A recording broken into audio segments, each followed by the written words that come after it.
Hello, beautiful community members. Thank you for listening and welcome to Generational Archives, the show where we connect, heal, uncover through intergenerational conversations and archival research. I'm Raina J. León, your scholar, creative, intuitive researcher, and I'm with my mother, who is my co host. And, Mommy, how would you like to introduce yourself? Well, my name is Dr. Norma Thomas, and as Raina said, I am half of the mother-daughter duo, and we'll talk a little bit more about how we both got into doing this kind of research.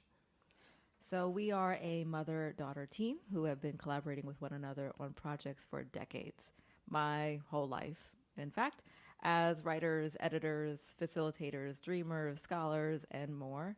In this first episode, we will be talking about Uncle Francis and this idea of the generational talent, specifically in music, poetry, performance, what we can uncover from his life. In our work, we will also help you if you are reaching back to discover more about your ancestors, that the methods we use may help you along your way. And if anything, we're pretty entertaining. So it's going to be a lot of fun to listen, hopefully, to the story. So let's talk a little bit first about how we began our journeys with archival and genealogical research. So, Mommy, how did this journey begin? Well, this journey began because I wanted to learn more specifically about my father's side of the family and that history in around Uniontown, Pennsylvania, which is in the Appalachian region of Pennsylvania. So I wanted to learn more about family, and that has since expanded into learning more about Black history in the region, because my family has been in that region since the 1700s, and it was slowly peeling back that onion about um, the history of my family. And so that's how my journey began. How did yours begin, Raina? So, with obsession. So, I grew up, as you know, being in all of these spaces and with you and listening to our elders tell stories, oftentimes sharing some colorful phrasing along the way. And so for me, it was growing up listening to stories. And I think that that influenced me deeply in work, particularly poetic work that I later did. And then I don't know why with my son it wasn't as deep, but with my daughter, for some reason, as I was carrying her, became super obsessed with doing genealogical research, and on her dad's side, so looking at Italian records. My husband, of course, as you know, being from Italy, and then looking at our different sides of our family because you've done a lot of great research on Fayette County and the Black history of Fayette County, in which our family is so integral.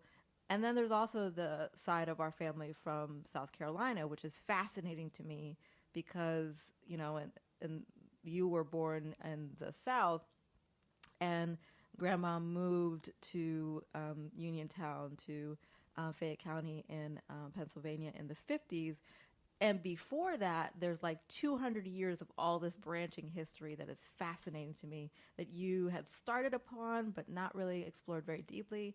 So, like, there are all these possibilities. And I've been really interested too in pushing back against the erasure of our Black history, of Blackness on my father's side as well, because of course his family is coming from Puerto Rico. So tracing race, tracing story, tracing our family, uncovering names, it's just incredibly interesting to me, and I think offers such great wisdom to us now. And one of the things I would say to listeners is to begin this journey early, because I Yeah. wish that, Raina talks about listening to the stories, and the stories were always there, But documenting those stories was not always an interest until my father died. And I think that is what was the impetus for starting the actual documentation of the history and the stories. And so I always wished that I had an interest in putting the documentation together. I always listened to the stories. So I often have been the keeper of the stories that people have forgotten or just didn't know. But in terms of putting that actual documentation together, I don't believe I started that until after he died. And there was a lot of paper records that when we were going through his belongings and putting, disposing of things, for want of a better word, that there are things that I threw away at the time that I wish I had not thrown away, because I'm generally not seen as being a keeper. But now I'm a keeper of anything that has anything to do with family history, but I wasn't then, and then developed this interest in going backwards to find out more. His family seemed to be easier to go back and research than my mother's family, because it was very clear that her family, they were the descendants of slaves, and it was always talked about my dad's family being descendant of free people. And so, at least in the beginning, it was easier to start that journey on his side of the family. But I would say to all of you, talk to family members, talk to grandparents, older relatives now while they're here, to get as much information as you can, because the written record is just as important as the oral record.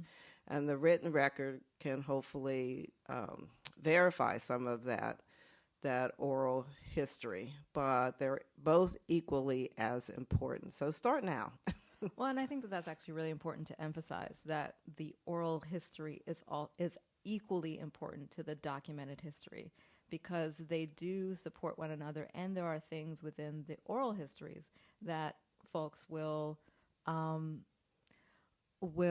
find cemented within documentation, but also may never see there for whatever reasons, and there are many. But oral history should not be discounted. And sometimes that oral history, tracing enough of it down, you will find documents or records, or that will lead you to another story or another person, another opportunity. And I'm sure we'll talk a little bit about our South Carolina adventures eventually, of going to Saluda and ending up at a funeral home, and that opening up so many more stories. But that's for another episode, I think. But this one, we wanted to focus in on Uncle Francis. Now, a little bit about Uncle Francis and why we want to focus on him. So I have seen these two beautiful photographs of him, one in a choir and one of him as a piano. He died very young, and we'll talk a little bit about the records around that in just a moment. But I did this digital collage a few months back, which blends him at the piano with my daughter at a keyboard. And she's like not even two at the time. And, Mateo, my husband, is like all about these making synthesizer music. And so there are all these cables everywhere and a little keyboard and everything. And she's got her headphones on. They're like half of her head, right? And she's just so focused and seems like she knows exactly what she's doing. And there's such joy. So there's this blending of this image of her and butterflies and color overlapping of Francis. And I was thinking about this legacy of musical engagement with him, but also with his mother, my great-grandmother, your grandmother, who, with his sisters, or sister, Aunt Clyda May, having performed on street corners and at the Apollo, so the story goes, and so all of these things. Yeah, her stage name was Princess Olga at the Apollo Theater. Now, I've not been able to find a record of her at the Apollo, but her sister was actually a well-known entertainer. at the Apollo, my Aunt Doris. So there's this whole creative legacy in this family. But we have this picture with him in a choir, and we have this picture of him at what my uncle just described as being in a tuxedo, which picture. I didn't really notice that it was a tuxedo. Yeah. That and a concert level piano. Yeah. And we have been told that he was a poet, but none of that poetry survived. And since my daughter and I both are poets, then that also sparks this whole discussion about legacy and transference of creativity, and that we are the product, I guess, of creativity. And trying to find out as much as we can about his life, because he did not live very long. No, I think that's important to go to. The first record that we can look at is his death record. So his death record says that he was born in 1921. Wrong! It's wrong. And that he died at 25. And he died in Phoenix, Arizona. He had only been there for 2 weeks because he died in 1947. Important information about 1947 was that there was a huge epidemic of tuberculosis that was impacting people all over the place, and took several of my family members, actually a huge swath of the population in Uniontown in 1947. You can see all of these grave markers from that period. He as well was impacted, and he was married, and not for very long, we think.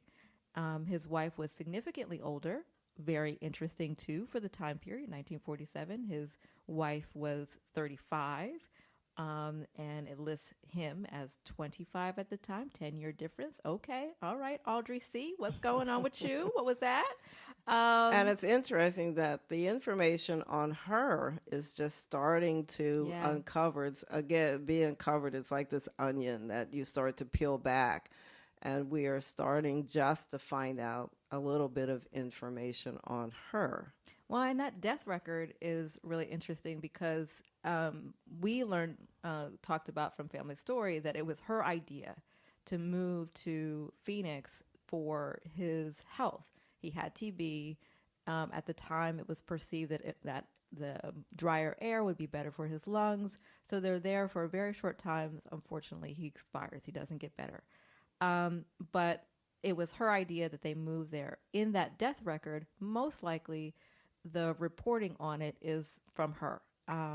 So we know, at least for me, I'm more confident that her age is correct, that their address is correct. So it lists where they lived in New Jersey, which, cool, Google Maps, right? I could see where they lived now. So obviously not the same building. It's actually, the building is gone, but I could see the buildings across the street, which probably were in existence at the time. And that's interesting to note, because when my daughter said she went to Google Maps to look up that address, I was just floored, because of course I had not even thought about the fact that you could now go to Google Maps and look at these different addresses that are listed in census data and various documents, that you can actually see perhaps where they lived if the building still exists, or you could at least get a feel for the area where they live. So that's something new that the technology has allowed us to garner from these records. Yeah. I'm actually kind of interested in looking at archival photographs. Sometimes Library of Congress, for example, has collections of photographs of communities. Wouldn't be that addressed specifically, but at least to give me a sense of how they lived when they lived together. But that aside, learned later. So this piece of him being born in 1921 is also really interesting, because I've never found his birth record. I've only ever seen his death record.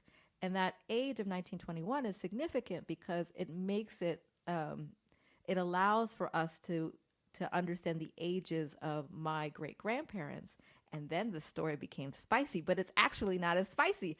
I thought that they had gotten together like really, really young. Like he was 16 or like 15 and she was 16.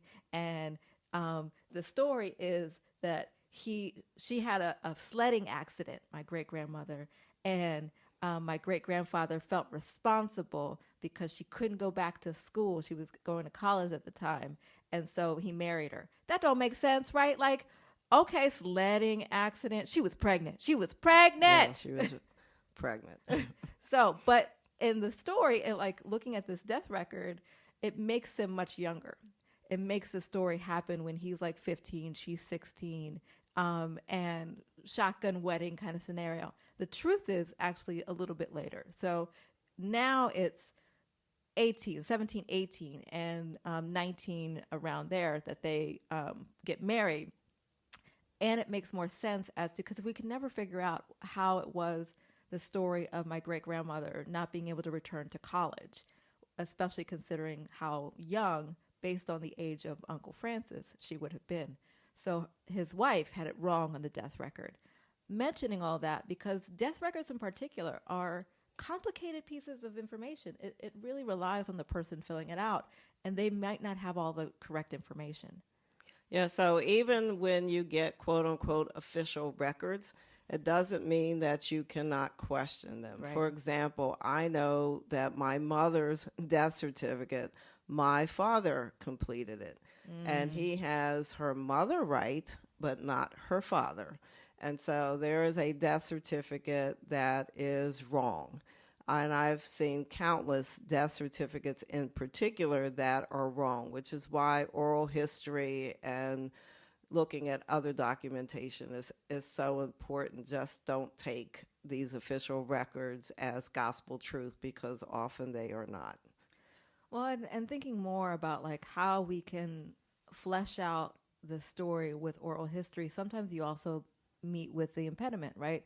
Mommy, you just talked to Uncle Jim Pete, who was my Uncle Francis's brother. Interesting about this was that my Uncle Jim Pete was the menopause baby. Yes, he was. My grandmother would have been pregnant with him when my Uncle Francis died.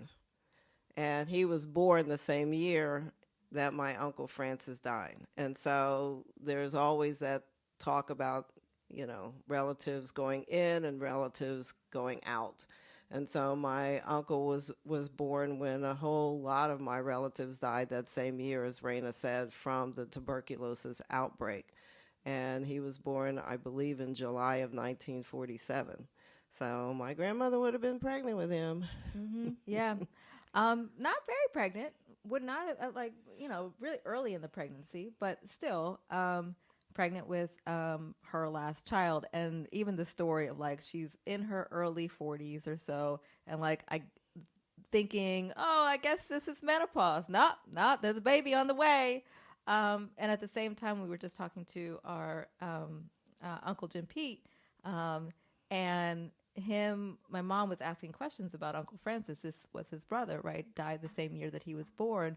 You would think that there might be some stories that he would have heard along the way. And he didn't have anything. Yeah, what's interesting is he always says, I know more about his brother than he knew about his brother. Yeah. The fact that he was a musician, he only picks up from the pictures or the picture that exists. I don't know who told me he was a poet, but somebody, either his sister, my Aunt Clyda, or my grandmother told me that he was a poet, but none of the poetry exists. We now have a lead to go back and look at yearbook photos because of where the high school in the Uniontown area that he might have attended. So maybe there are other photos of him in yearbooks. My uncle thought he graduated from high school. I was always told that he did not. So we'll have to see whether we can verify that story. So again, it points to the fact that it's great to talk to people who are about our relatives while they're still here, and because all the documentation may not be able to put a full story together, but with the increased access to many things, like my uncle did not know that he had a funeral service in Uniontown, that he was brought back to the place where he grew up, and that he was buried probably in the Thomas Cemetery. My uncle always thought he was buried in Arizona. But we found the newspaper.com obituary where he was funeralized, when he was funeralized, and where he was buried. So they did make the effort to bring him back from Arizona to have him buried in the Thomas Cemetery. Unfortunately, there is no marker that marks where he exists in the Thomas Cemetery, but we know he is there. Well, and then the other part of that story, too, is you talking to one of my cousins who her sister also died in that same epidemic, that same TB epidemic, and died a few months after our Uncle Francis, and according to her, was buried with him. So she would have been a baby, a little bit over a year old, and died New Year's Eve of that year, and was buried just a few days later. And I was talking to you, Mommy, about like, okay, this is probably a new grave, a family grave. It's the winter in the 1940, 47, 48. And thinking about like opening a grave to receive a child rather than a huge separate burial space. It makes sense. But as far as like them noting where, we don't know that information yet. And I want to, emphasize yet, because it's only, I think sometimes when we start to say the names over and over again, something emerges. So I don't know the timing of when our cousin posted that on like the family listserv, that space on Facebook, but I wonder if that corresponds to us starting to talk about Uncle Francis. You never know. And the more we talk about Uncle Francis, then we start to uncover information about the person who was his wife, who looks like she never remarried, and she died very old. And it's kind of sad that we never knew her, and somehow the family lost contact with her. But if it's the person that we've discovered, then she lived to be in her 90s. Mm-hmm. Yeah, and even thinking about like what can be revealed around the obituary, because you were able to find through newspapers.com the obituary for Uncle Francis that lists her with her married name, but that allows us to understand what her first and middle name is, which is significant. We already had that from the death record, so that's a confirmation right there that of his wife's name. And that can lead us into possibly identifying her as this elder who passed in her 90s. The other thing that records allow for us to do is like census records. So looking at the 1930 to 1940 census records is really interesting to me, because the 1930s census says that he was 6 at the time. And also census records say where a person is born. It says Pennsylvania. That's wrong. It's a lie. And interesting, because that fact of where he was born also ties into how he was born, right? The timing of it. I don't know if my great-grandmother had him first and then she got married. But anyway, she had him in New York, in Buffalo, New York. But in the 1930 census, he's listed as being born in Pennsylvania. In the 1940 census, he's listed as being born in Pennsylvania. It's his draft card that actually lists where he was born, that confirms the family story of him having been born in New York. And that is also confirmed by his death record. The same place as his draft card is also listed on his death record of having been born in Buffalo.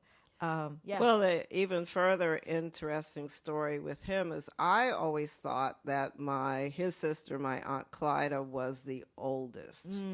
So all my life I thought she was the oldest. And then one day she said to me, no, her brother Francis was the oldest. And I said, he was? And she said, yes. One day I didn't have an older brother, and then I had an older brother.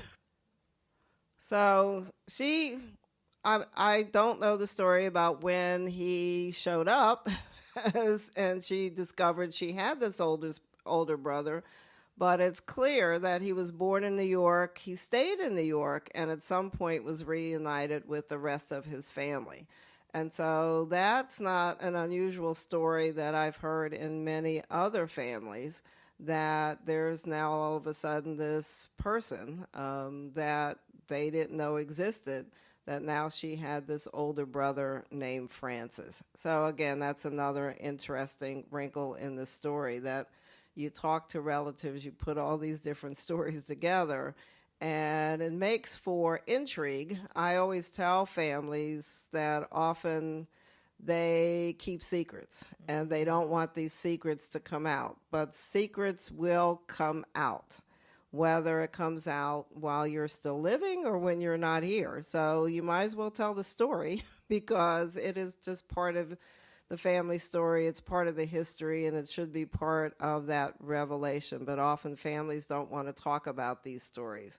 But yes, my Uncle Francis was born in New York, and that may be the next thing we try to get hold of. It's a little more difficult now to get some of the records. It's easier to get death certificates, but birth certificates are starting to be a little harder because of identity theft. And you have to make a case for why you would need that birth certificate, and that you're a family member and that this person is actually deceased. But it's not impossible. So we may be able to get his birth certificate out of New York and see what that reveals. Well, and these things around records also offer questions. So the idea that my Aunt Clyda May, thought that she was oldest, and then an older brother appears. And in the 1930 census, he's listed with my great-grandparents at 6 years old. And so somewhere between birth and 6 years, he returns to Uniontown. And census records, too, of...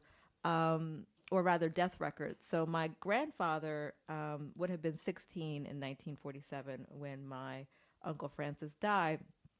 And that was the year, too, that he was pulled out of school. We were talking about there being several reasons, or one specific reason, as to why he was pulled out of school by my great-grandfather at 10th grade.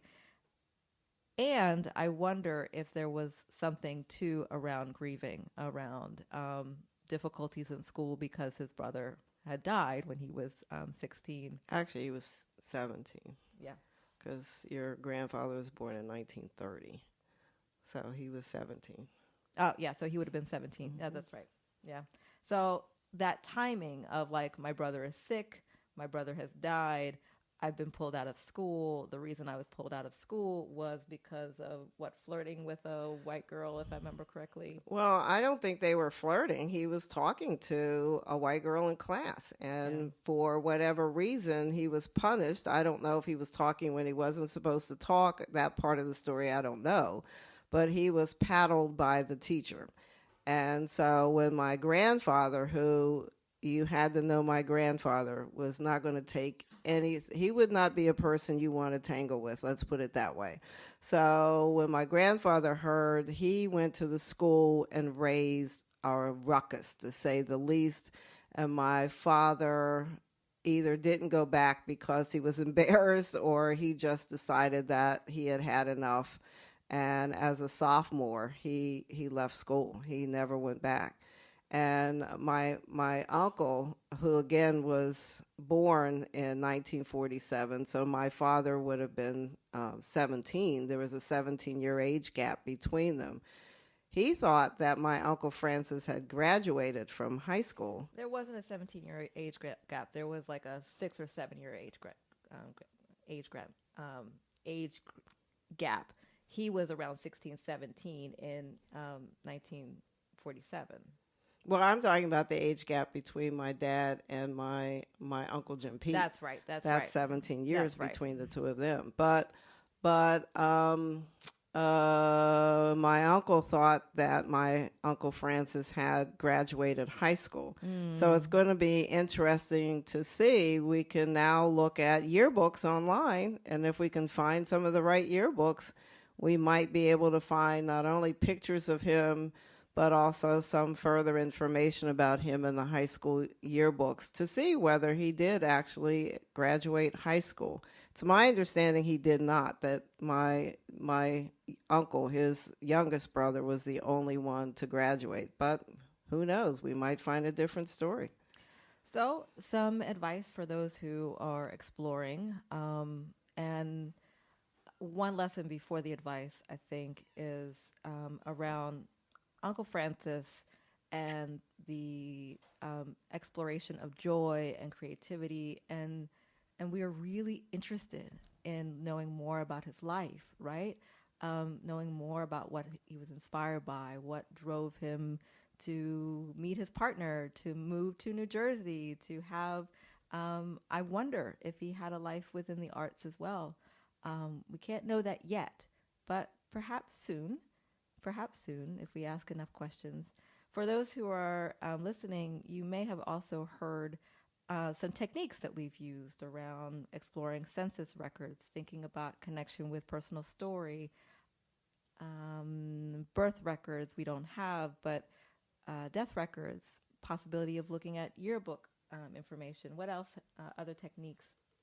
Well, we looked at obituaries. I went to the one obituary that was on the website of a funeral home. We were able to access information through newspapers.com. Google Maps was one that I had not thought of before. And again, talking to people about stories. Unfortunately, with the aunt that I talked about, I started to gather stories from her when she was also beginning Alzheimer's disease. And so luckily she had some memories of the past, but even that adventure I started too late.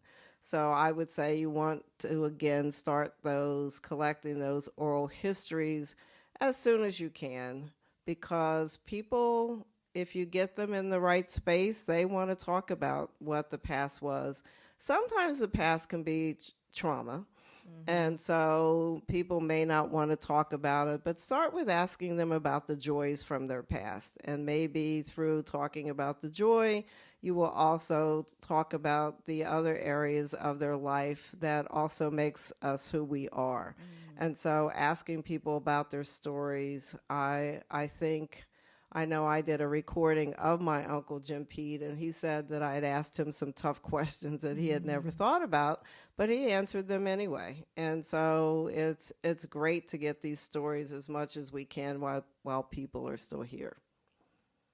And that is our podcast episode for today. Thank you so much for listening. This is Generational, and with Dr. Raina León and Dr. Norma Thomas, we are a mother-daughter team welcoming you into our memories, our ancestral genealogical journeys, and hoping that invitation also leads to your healing, your journey, your creative practice. Thanks for listening.